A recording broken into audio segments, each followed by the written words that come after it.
I'm assuming that you have as much spare time in your hands as I have on mine. And one of the projects that I wanted to do for quite some time was to copy all my old slides. So I'm sure many of you will be familiar with this. If you aren't familiar with this, this video definitely is not for you. Basically what we want to do is we want to take our old slides and we want to copy them with a digital SLR and a macro lens. And hopefully we can do it with some stuff that most people would have, you know, around the house, sort of. I guess it all depends on what you have around the house. But the idea here is not to be able to make a perfect scan. The idea here is to be able to see what's on the image and hopefully get something you can share with your family and friends. So what I have is I have my Nikon D810 with a 105 macro lens on my tripod. I have a flash. This is a very nice Profoto A1, but you can use pretty much any flash you want. I have a couple of Apple boxes holding up a piece of translucent plexi, not white plexi. Translucent is very important. And you can use other translucent materials to do this. Vellum would probably work, and I don't know if wax paper would work. I don't think that writing paper would work because there's too much, the pulp would give you a weird texture. So, but frosted glass, or anything really that will diffuse light.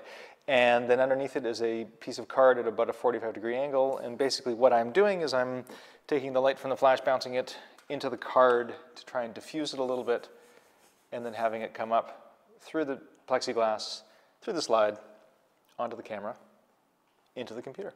What you want to do is you want to try and get the camera. Now, I've done this before a few times, which is why I'm sort of rushing ahead here, having those go out like that, and this one I know needs to go out kind of like that, and there we go. And actually, I think it needs to come up more about like that. That needs to go on there, so I don't make any major mistakes. Drop the camera down so it's vertical. Okay, so the in-camera levels I find aren't really very good, and so I'm just going to turn my camera on. There it is, it's on. I'm just going to fire up live view so I can see what I'm doing. And focusing, and then I'm just going to move my slide in. So it roughly fills the frame. It doesn't, you could get it so that it fills the frame perfectly, but I think it's a bit sort of ambitious. So besides 36 megapixels, there's tons of room. So that actually is pretty much set up. Now what I want to do is I want to get up my old level, and I want to make sure that the camera is level, because it looked like it was level, but it definitely is not. And then, actually that's pretty good. Now what I have is I have a little piece of foam core that I've cut out with a little slide-shaped slot in it. And what I'm going to do is I'm going to very carefully put that around my slide so that I can drop the slide in and pull it out again without worrying about finding it on the, trying to drive it around and find it with the camera, because the idea is to be able to move through as many slides as you can in a fairly quick period of time. So step one is you need to set the brightness of your flash. Take the slide out, and you're on manual focus, so the camera won't try and focus.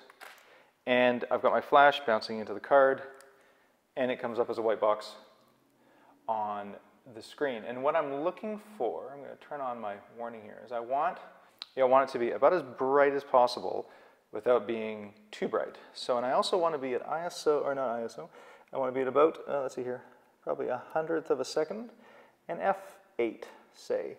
If you go to F8, F11, somewhere in there, if you go any tighter than that, or any smaller than that, what happens is you end up with diffraction, which can be problematic. Feel free to look it up. Lens diffraction, it tends to make your digital files go to pieces. So F32 or F64 would not be a good idea. And I need to come up a couple of stops on my flash, which I can do here, but you could always just set your flash yourself. Just want to have it there. And let's see how that looks. That's too bright. All right. And then I will back off half a stop.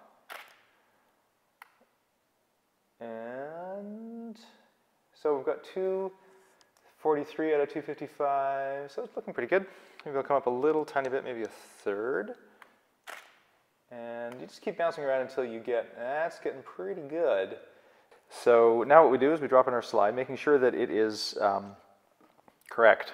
You don't want to be shooting through a slide. I mean, you can always just shoot through and then you can just, you know, flop it afterwards. But it's always nice to make sure it's going the right way to begin with. And so we put it in, making sure that it is where it needs to be.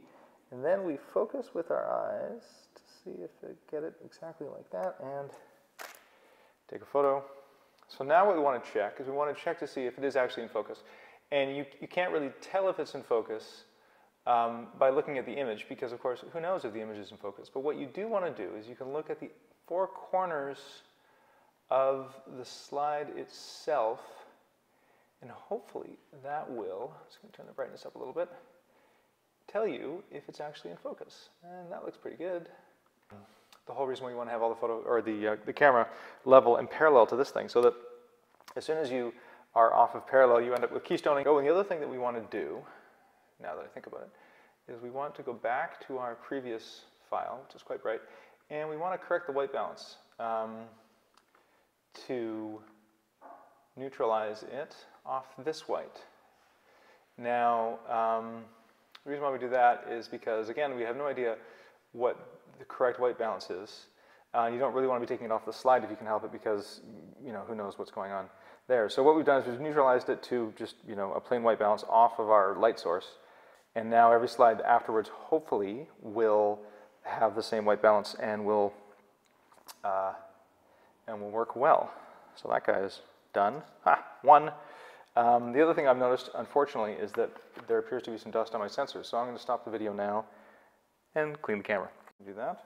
Back with a clean camera. And now, oh, drat, should not have done that. Oh well. I bumped it. And trying to get it focused properly is proving to be a bit of a challenge. So what I'm doing is I've got my one hand on the focus ring and one hand taking photos to try and get it close better.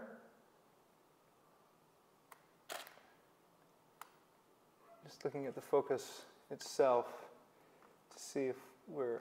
So that is looking good. That is looking really good. All right, so we clean the photo, clean the slide, I mean. We know which way it is so that it's correct. Let me take a photo. Nice. Next. And moving right along. I think I have about 10,000 of these things to do. So it is a bit of a what's the word? A labor of love. But once you've got it set up, it moves pretty quickly. And then you can impress your friends by, or not your friends, they don't care. Impress your family members by showing photographs that nobody even either knew existed or remembered, because that's nice. It was oh so long ago. So now, I guess another part of this is figuring out what on earth you do with the photos once you actually have them. And so I will, snap away for a bit here, and then I will show you how I deal with them in Photoshop, or how I deal with them just sort of in general. So there you go. So far, so good. Okay, so make myself comfortable here. So after looking at the photos that I did, a couple of rolls of film, of Kodachrome, there's a few things that need to be pointed out. One of which is that if the camera is set up the way that I have it set up, with the lens really, really close to the slide, then you're not going to get anything reflecting off the slide from the ceiling or from anywhere else, hands, jewelry, that kind of stuff. If you don't have a big lens hood, or if you can't sort of cast a shadow on the top of the slide while you're taking photographs, it's often a good idea to get something like a black card, hold it over top, just so that you're reflecting black into the surface of the slide and you don't have any reflections of fingers or any of that kind of stuff.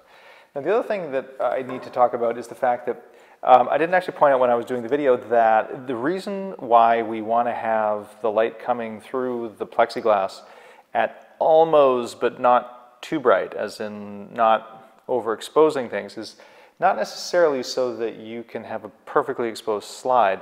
It's more so that you don't have the highlights in the slide get blown out. And so what you will find is that given how incredibly awful my exposure was when it came to shooting those slides, you're going to have a lot of photos that you'll be able to see detail in the slide, but then of course when you put it on your light table and take a photograph of it, it is going to either be super underexposed or just not look very good. So that is when hopefully you can take it into something like Photoshop or Capture One or Lightroom or something like that, and you can mess with the levels to try and bring up the shadow detail basically without losing the highlights. Another option, of course, is just to shoot another photograph or keep on bringing up the power of the flash to the point where you get it where you want it in terms of an exposure. Same thing with white balance. The white balance I bounce off of the plexi, not because that's necessarily perfect, it's because it's just a good starting point. And same thing with the exposure. And so with a lot of these slides, some of them look great, a whole bunch, you'll get a situation where you'll have a whole bunch of photos that are all well exposed and everything looks great, and then you'll have something that is underexposed, generally underexposed. What I want to try and say basically is that no matter how you look at it, there's no way that you're going to be able to get into a situation where you can just put slides through, boom, boom, boom, boom, boom, and they're all going to look perfect. Although this gets you 90% of the way there, and then hopefully a little bit of love in one of your favorite photo manipulation pieces of software, and you're good to go. And then a quick crop so that you lose the outside border, and no one's any the wiser.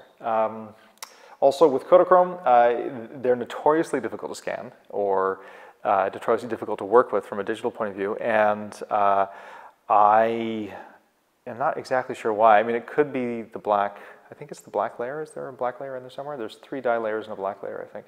Anyway, anyway, so which is why you get such great photos, or such great colors, but also the problem is that you often end up with a really heavy magenta cast and blocked up shadows. And I'm not entirely sure there's any really simple way to get around that without throwing this thing on a scanner that really knows what it's doing. But that always involves breaking it open, taking it out of the mount, mounting it either onto a drum for a drum scan or into an Imicon or something like that. And then in all likelihood, you're going to have to mess with it as much in that software as you would here anyway. So yeah, so anyway, so I hope that's cleared up a few things. Basically, the situation here is that what we want to do is we want to try and create an opportunity for you to be able to see the images that have been sitting in a box for 30 years. And class of 1991, that was a while ago. And yeah, and also something to keep you busy while you're sitting at home quarantined. So anyway, thank you for watching, and if anybody has any questions, by all means, we've got nothing much else going on, so happy to answer any questions as they arise.